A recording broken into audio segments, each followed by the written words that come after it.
Les résultats de l'enquête sur l'écrasement du CF-18 ayant coûté la vie au capitaine Thomas McQueen en novembre 2016 indiquent que le pilote aurait été distrait de sa tâche au mauvais moment.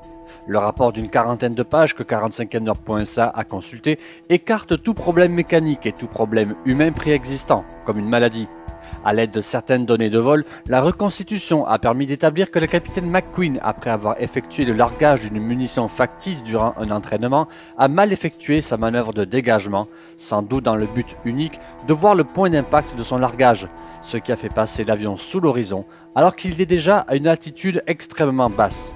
Malgré une apparente tentative de dernière seconde, le CF-18 s'est écrasé au sol à une vitesse de 440 nœuds. Le dévoilement du nouvel avion CF-18 de démonstration peint a eu lieu cette semaine. Le travail effectué par Jim Belliveau et ses équipes aura pris de nombreuses semaines de travail. Cette année, le thème et les couleurs rendent hommage au NORAD pour les 60 ans de ce commandement de la défense aérospatiale de l'Amérique du Nord. Le premier spectacle aérien aura lieu début mai et au Québec, on pourra voir le CF-18 de démonstration à Victoriaville les 18 et 19 août et à Gatineau le 15 septembre. Si d'un côté Facebook semble avoir des petits soucis ces derniers temps, Twitter a annoncé cette semaine avoir supprimé pas moins de 1 210 000 comptes en raison de violations liées à l'apologie du terrorisme. 93% des comptes supprimés ont été signalés par des outils internes. Twitter se réjouit évidemment de ces résultats, mais la tendance pourrait simplement indiquer que cette masse s'est déplacée ailleurs, vers des réseaux sociaux moins regardants.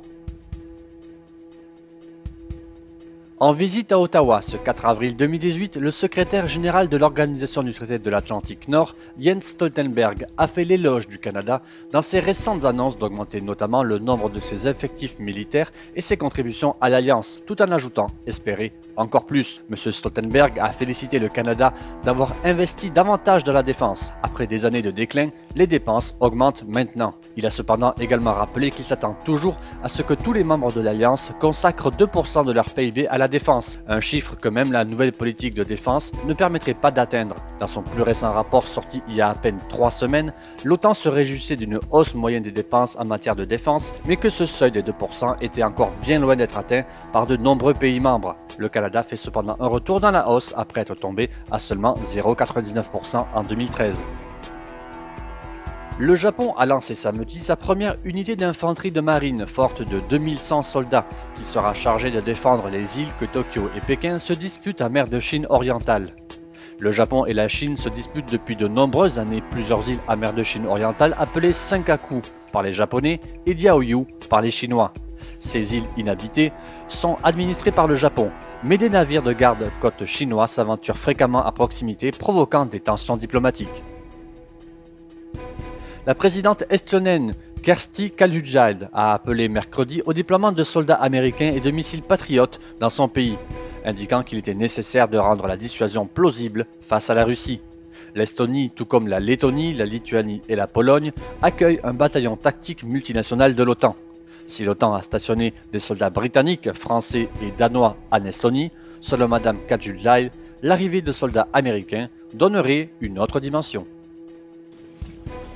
Les pratiques se sont enchaînées durant les semaines précédant la grande compétition de drill et de drapeaux consacrés, et le résultat aura été une bataille féroce mais amicale entre les 4 escadrons du Collège militaire royal de Saint-Jean.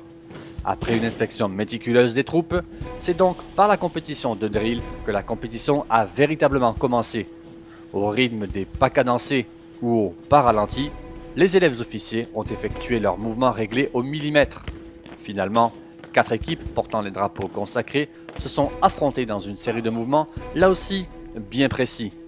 L'escadron Richelieu est sorti vainqueur de la compétition de drill, tandis que c'est l'escadron Tracy qui aura remporté celle des drapeaux consacrés et aura donc l'honneur de les porter durant la parade de fin d'année.